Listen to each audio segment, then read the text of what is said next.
Hi, and welcome to the podcast. My name is Michael Yon, and in this episode, Kuntarkis shares about the books that he's written and the books that are to follow. So, welcome, Kuntarkis, and how would you like to start us off? Well, first of all, thank you, Michael. What I'd like to do in this episode is talk a little bit about the first book and the second book and the third book that I've actually got published, but also talk about the fourth. Not in depth, but just an overall and to the reason why, say, it was created. And I think the reader might find that interesting also. Now, the first book that I actually completed was called Entrapment. Now, the reader may turn around and say, well, why would a person call a book Entrapment? Well, apparently there is at least 5, to my knowledge, that have the word entrapment on the front page, and some just say entrapment.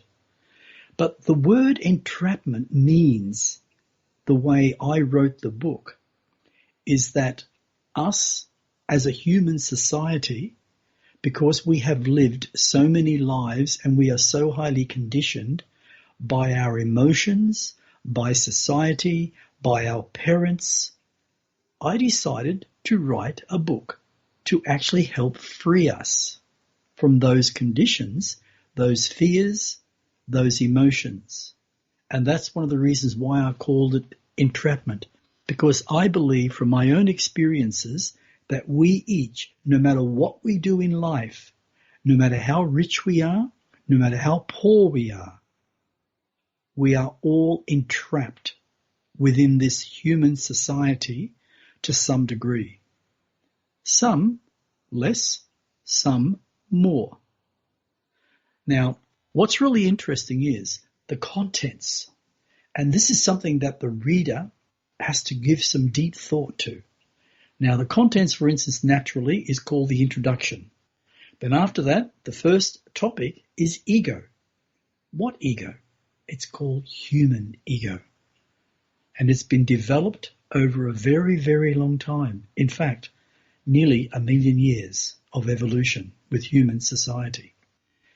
Now, within ego, you've got ego, the creator. Then you've got the many faces of ego. It's like wearing the masks in every different situation. Then you've got competition. You've got vanity. You've got guilt and blame, being a martyr, domination, making excuses, opinions, anger, lust, greed, violence, murder, wars. That is the doing of the human ego, and we are not aware of that. We have not been aware for nearly 1 million years that we each have evolved and have lived hundreds or thousands of incarnations upon this planet. And every single lifetime, to some degree, we have been involved in a war, because there's been over 157,000 violent wars. And it really should make a person think. Then we pop into the second topic, fear. Why would we talk about fear? Where does fear come from? Fear, the genetic link. Now on Michael and this podcast, there is a subject called genetics. And what we don't realize is that our parents right back and their parents right back, and it goes right back.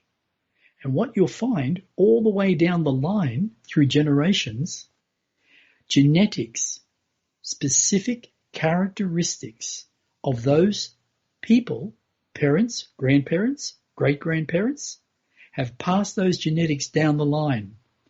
And we get them.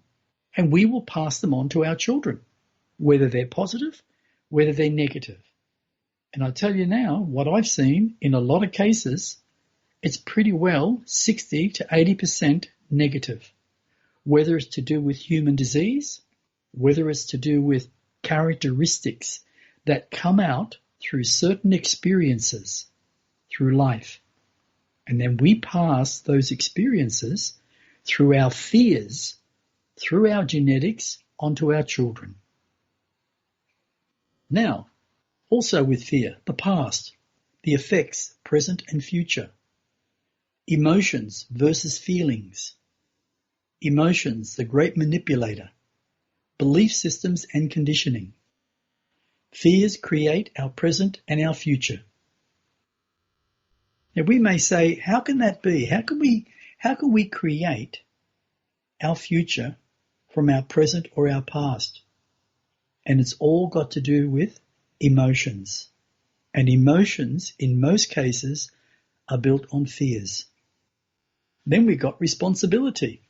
Who's responsible for their thoughts and their actions? The individual. Why we give personal responsibility away. How we give personal responsibility away. Trying to be 100% personally responsible. The greater picture. Then we go on to a topic that I believe every single human through the last 928,000 years has been searching for the one, well, let's call it the golden cup. It's called love. Now, love is an interesting word. If you reverse it, it's evol. E-V-O-L. In very old Hebrew, and I mean old Hebrew, the meaning of love or evol is evil. So love and evil, it's like being on the edge. You can choose which way you want to go in life. Now with love, there is conditional love, ego's idea of love. Then you've got unconditional love, which is a pure state of being. The hurt child within. Every single human on this planet, no matter who you are, no matter what you are, how rich you are, how poor you are, you have a hurt child within to some degree. And that hurt child can hold you back tremendously. Then you've got creative visualization, learning how to forgive. Forgiveness, unconditional love is the true way of life, where you love who you are unconditionally, and then you learn to love others. And then we come to the one famous word, truth. What is truth? Well, truth is what comes out of your mouth. And depending on your emotions, the way you've been brought up, your discipline, your attitude, you can either tell untruths or you can tell the truth. And a lot of people today, I think they're finding it very hard to understand the difference because we are actually taught to lie. We lie in business. We lie in our partnerships. We lie in our marriages. And we don't even realize we're doing it because we've been doing it for so long. We need to change and speak the truth from the heart and only the truth. Well, naturally, then you go to conclusion. Well, that's a really interesting book, Entrapment. And you've got to ask yourself, do you want to be entrapped or do you want to be a free individual where you can think from the heart? So if you want, buy Entrapment. And you can get Entrapment pretty well on most internet stores. The most common is Amazon.com.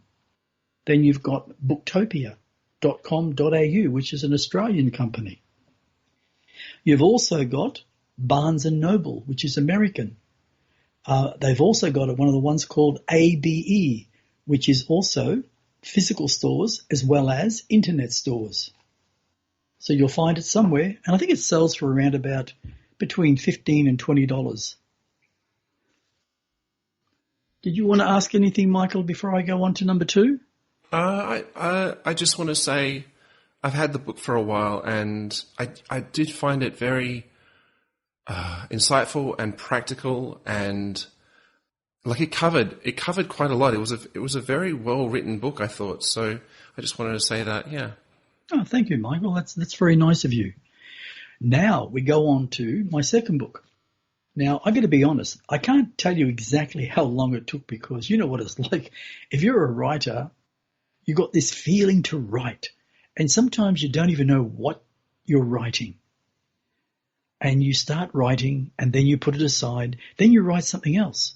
You might write another topic, then another topic, and it all piles up, and it becomes like a little mountain of all this information. And one day you say to yourself, I have to compile it. And that's the most horrible word or horrible sentence to say. It takes longer to compile a book than to actually write it. So when I moved back to Queensland, I started doing it. But it actually took between 8 and 10 years to do the actual book. And it ended up about 1,100 pages. So it's a fairly thick book. And it's called The Book of Knowledge, I Am Alien. And just to give you an idea, now there's 74 different stories within it to begin with. And I'll just go through a few to give you an idea. And a lot of these, now not a lot, but a few of these actual stories have become topics, which are episodes on our podcast. So you'll find them. If you go to our podcast and you're listening, you can pick some of them out. And they actually come out of the Book of Knowledge. A lot of it's been enhanced. In other words, it's been added to. And when I say the word enhanced, I don't mean illusion or fantasy. What I'm saying is that we each grow constantly if we believe in thought consciousness. And when we grow, what we wrote 5 years ago, 10 years ago, we have changed. And we can add so much more knowledge to that one story. And that's what I've done. So just give you an idea. After you go through acknowledgements, preface, introduction, you come to the first topic. What does the new millennium hold for humanity? Well, that's like a little futuristic, vision to give humanity an understanding of what is to come. But just to explain that very quickly, so everyone understands everything in this entire universe and the other millions and millions of universes is created from one source, energy. And we've called it living energy because that's what it is, alive. And it can work with you or you can use it against yourself. And that's an interesting thought.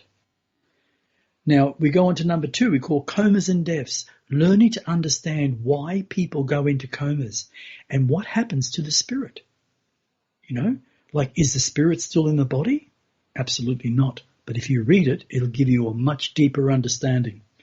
Then we got dimensions, realms, and universes. Well, that is actually on the podcast. Beyond the fourth dimension, on the podcast. This is an interesting one. You are what you eat, and you are what you think. Try and fully comprehend the meaning of those words. And I don't say that in a nasty way. What I'm saying is our thoughts are energy, which is living energy. When we think something, and we think it many, many times, whether it's positive or whether it's negative, the outcome is what is. In other words, we manifest it because we are living energy. And thought consciousness creates. And what we need to do is be careful what we think, because the reality will become ours. Who is the enemy? Human genetics on the podcast. Human disease and why we create it on the podcast. Nakaris, the planet. Nakarons, the beings. An alien race, 417,000 light years from Earth. Absolutely an amazing, amazing beings. They have been around for 27 million years and they have about 40 billion strong in people, in beings. And they stand 7 foot tall, which is really scary and freaky if you stand beside them. Because I'm only a shorty, so it would make me look like a little child. Now, the spiritual essence of your true self, learning to understand who you truly are and where you come from. Do vampires exist? Well, the story's on the actual podcast, and it's a very interesting one. Let's go down a little. Becoming a healer, a medium, or even a channel, it's expressed in a way that gives you an understanding of your true self, that you have an ability like every single human on this planet. And that ability is to learn how to believe in the knowing that you can be a healer and you can be a channel for energy, for higher learning, higher beings from inner and outer dimensions. Now a guided meditation. Now one incarnation to the next. Fears of humanity. And we go on and on and on. And just to get to the end of the ones, which is really interesting, we've got what is truth, healing with the light, elements and celestial beings, Cleopatra, the woman behind the legend, Nostradamus, the healer, the prophet, the man, Nikola Tesla, the forgotten genius. Well, I've had so much inner inspiration on Mr. Tesla that I've actually put him into my third book called The Dream Assassin, Volume 1. I've actually brought him to life. And I've made him a part of the entire book, even into Volume 2. Because I've always believed that man, he has helped us in technology to what we are today. Without his inventions, we would not have that technology today. That is a promise. Then we got inner truth. Now beyond that takes to about, say, 390 pages. And then we go into questions and answers by Kuntarkis, the being. And there's another 400. And they are questions from people all around the world asking questions. And I spend the time giving them what they may need. Something that will enlighten them, make them feel that they can believe in themselves, and just not give them the word hope, because I don't believe in hope. Hope is a negative, because hope leads to hopelessness. I like to use the words trust. Learn to trust your own thoughts and decisions. And then we come into affirmations. I've gathered up myself about 80 affirmations, and I've put them into that book. And that's why the book is so thick. As I said, 1,105 pages. And then The Dream Assassin. Now, those first two books, they were created as non-fiction. In other words, based on truth. Now, this book, The Dream Assassin, Volume 1, that's based on fiction. Now, they say, now the reason it's based on fiction is because I can't give it anything else except fiction or non-fiction. That's what they ask you to do. So I've had to base it on fiction with the words with a very strong touch of reality. The Dream Assassin is for entertainment, and if all things work out, to go into the filming world, because it's already set in that motion where it has all the description, it has all the dialogue of nearly 90 characters. It's got the storyline. And that dialogue, that took me a very long time. Now, how The Dream Assassin Volume 1 came about was very interesting, because I was working on a book called The Long Journey Home Beyond Entrapment. And when I was about not quite a third of the way through it, I had a dream. In fact, I had several dreams over that time. And what it was, which was really interesting, it was about a man called Mystical Man. And it's like I was playing out the part, like observing it. And this mystical man was doing all this amazing magic. And I woke up, and I think I've mentioned this before, but I woke up and I said to my darling, I said, I am going to write a fiction book with a very strong touch of reality. And I'm going to call it The Dream Assassin, because that's what was told to me in that experience. And I'm also going to call the main character Mystical Man. Why Mystical Man? Well, he's mystical, intriguing. So that's what I called it.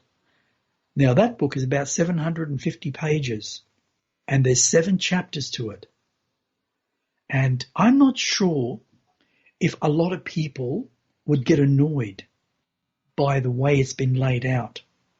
But I have had feedback from people and they loved it. They felt that it was like a new era of the way a book should be. Yet, as an author, I was told that what I've done is wrong. It's not the way. There's 3 words to it, and I just can't remember what they said to me. But it's like saying it's not orthodox because I'm not following the same set patterns as every writer should, like standard. But as I remember, like you have parts that are bold and parts that are quoted, and that's useful for getting it into film. But also, I think a person reading it can start to see it as an advantage in like how it kind of makes it easier to read because bits are separated by being bold or by being quoted or this or that. Yes, absolutely.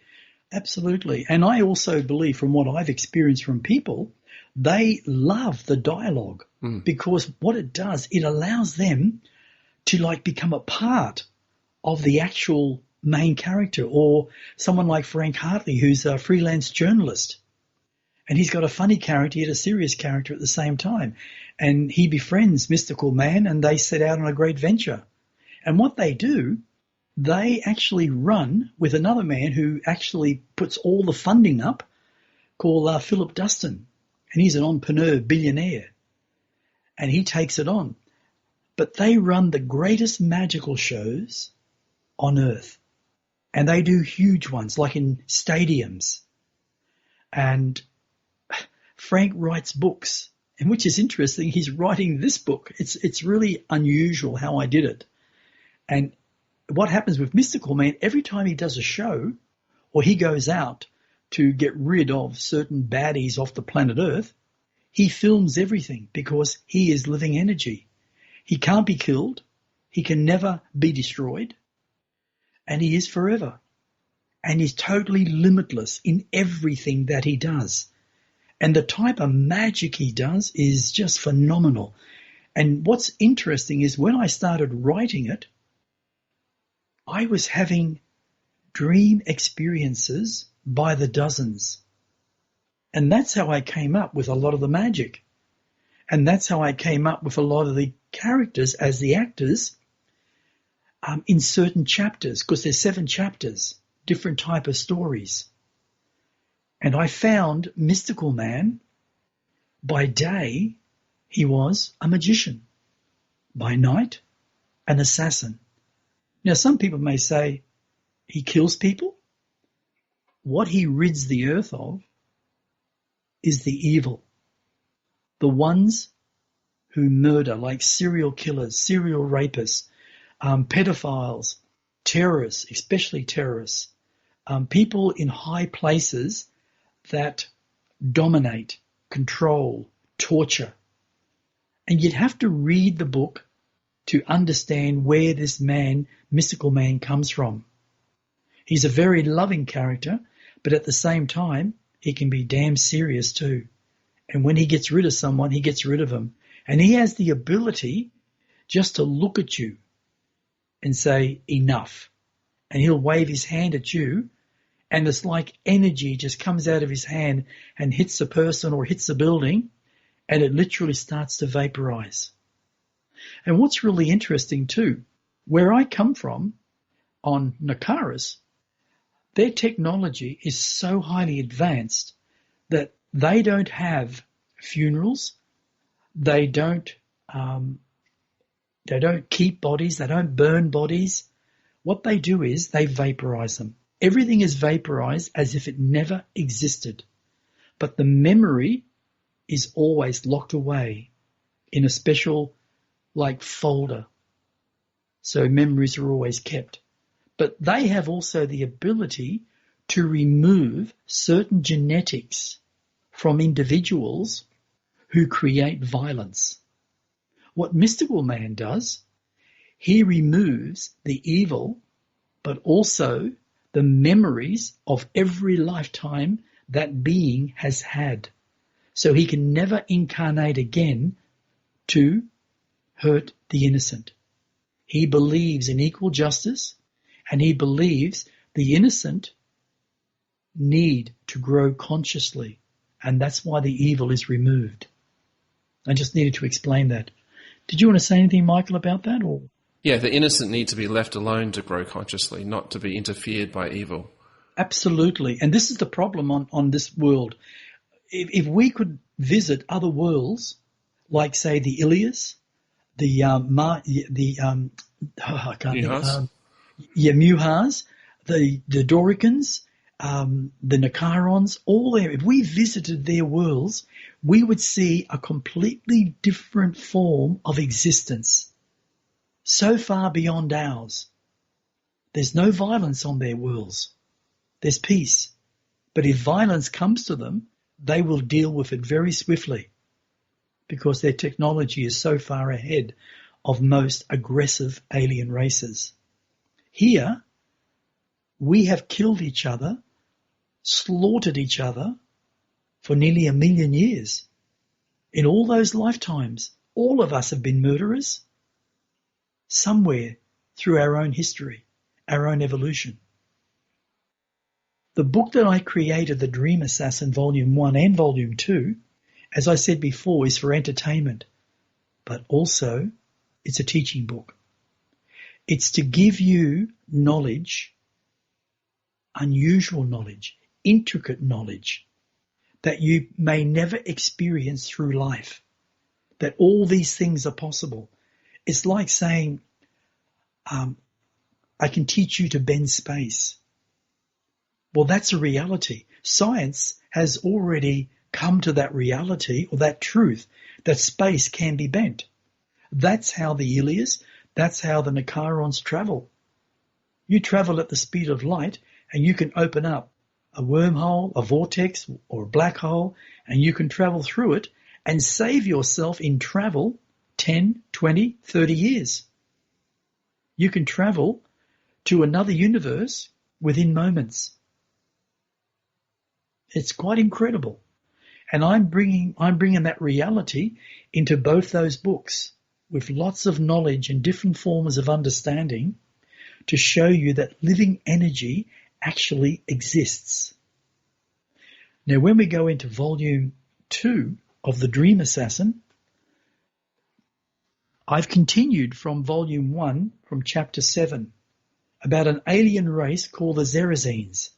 And Zayakit is the leader, and he stands 9 foot tall, and he's the only alien of that species that still exists because he literally destroyed his own planet to see what would happen with this new invention of atoms that he created. He not only destroyed the planet and killed every being there, he actually killed his own family. So he is a really evil type being. Well, Mystical Man comes up against him in Chapter 8. It follows on, the conspiracy. But in Chapter 7, there's a man by the name of Sean Crowley. And as soon as I created that character, I saw a man, Mel Gibson, the actor, the great actor. He would play that part tremendously well. And that's what I would like to see him play that part. Now, Sean Crowley is a billionaire. And what's really interesting about him, everyone loves him. But what they don't know, just because he donates millions of dollars every year to charities, renovations of new libraries throughout New York and other cities, he is a criminal. And he has killed thousands and thousands of people, including Americans. He supplies all the technology. He supplies all the drugs, the weapons, to all the terrorist organizations worldwide. But he comes to a very fatal end when Mystical Man gets near him. It's a very interesting story. But then it still goes on into Chapter 8 in Volume 2. And that goes on for a while, how Mystical Man is confronted with him and how he actually eventually destroys him with the help of the President of the United States, Ted McKay. Very interesting. And then we got all these other stories that I've actually put in. Now, that also is separate stories, and they're very interesting. There is an episode when Michael Yon actually interviewed me on Volume 2, and it actually explains a little bit about the small synopsis of each of those chapters. So if you want to listen, you just got to find the interview for The Dream Assassin Volume 2. Yeah, excellent. I'm really looking forward to reading this volume 2. Have you got any idea? No, I bet you don't. It's hard to time something like that, isn't it? You're more than halfway through, though, aren't you, writing it? I'm up to just on 230,000 words. What does that mean? How far, do you think? Well, okay. I've got 3 full chapters to go. Yeah, okay. Chapter 10, the one I'm just nearly finished, so close, that is a really, really, really long chapter. And I think people would realize this, especially if you're a writer. Creating dialogue isn't that easy in a novel when there's so much of it. Because mine tells a complete story of everything in every one of those chapters. Because people love dialogue. That's what I've discovered. They love dialogue. So I'm looking, this is just an estimation. I first had September, but now I think it's going to be November. But it's very possible that it'll be December, January when it'll be actually finished. Because, as I said, 230,000 words. So I've got about another 65,000 to do. And I'm not sure if I'll actually do all those chapters. It's a possibility that may not happen. But I might, instead of having, say, 14 chapters, I'll have 12. Yeah. But the interesting thing is, once I finish that book, which will be Dream Assassin Volume 2, there will be a third volume of Dream Assassin, but I'm not doing that one after Volume 2. I'm actually doing a new one called Tang Yung, Dragon Master. And then I may do the Volume 3, and if not, I'm going to do the World Conspiracy. I wrote a film script back in 1980 called The World Conspiracy. And I never wrote anything in my entire life, but I wrote the actual script. But I'm going to redo it exactly the way I've done Volume 1 on The Dream Assassin and 2, with all the dialogue, but also the storyline and the description. And that's really an interesting, that'll be an interesting book because it's based on the conspiracies of world governments worldwide to dominate the entire human history, the entire human population. And if we are honest to ourselves with what's going on in the world, I think it actually tells a lot of truth because the governments of today worldwide are all working towards one thing, domination, taking away individuality and replacing it with fear. It's an interesting factor, but there's more to it. And once I finish that, I'm going to go back and I'm going to write a book that's probably over half completed called Rise to Fame, which is not a musical. It's actually it's got a lot of action and drama, but a lot of love. And it's all about a man who rises to fame through the most unusual circumstances. So I'm looking forward to doing that too. So that's in the book range. Michael? That's in the book range. Well, thank you so much, Kuntarkis, for what you shared about your books. I know personally I'm very keen to read Volume 2 of The Dream Assassin to follow on that story. I also want to say, it was dramatic and exciting, but also it was so easy to be involved. I Yes. felt, and in a way that was not, it wasn't horrific or too thrilling. It wasn't too scary. It was, yeah, I crave volume 2. Well, that's going to be a bit more scary. Oh, okay. Especially some of the stories, because it involves also, as I said, in Dream Assassin Volume 2, the episode we did, and there's a few chapters where it's strange stories about different towns where people have disappeared, and it's a bunch of aliens type thing. Actually, what they're doing is they're literally draining all people of their energies, and the more they drain, they can literally become more physical and eventually become totally physical. Wow. And that's what they're trying to do, because they had massive radiation leak in their society, and their bodies literally rotted away, and their society died out except for their spirit. And they literally learnt how to cope with that. And they found planet Earth, and they're trying to reconstruct their bodies. Yes.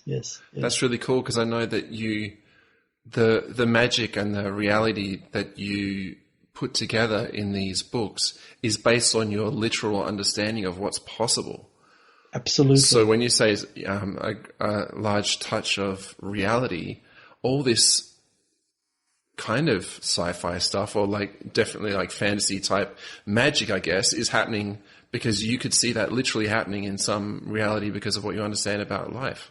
Yes, that's very true. Yeah. Well, thank you so much for sharing. And thank you everyone for listening. If you have any questions, you'd like to share anything with us, please email kuntarkis@gmail.com. And you can also find a bit about his books on the website etcconsciousness.com. So that's it for now. Thanks for listening. My name is Michael Yon, and stay tuned for the next one.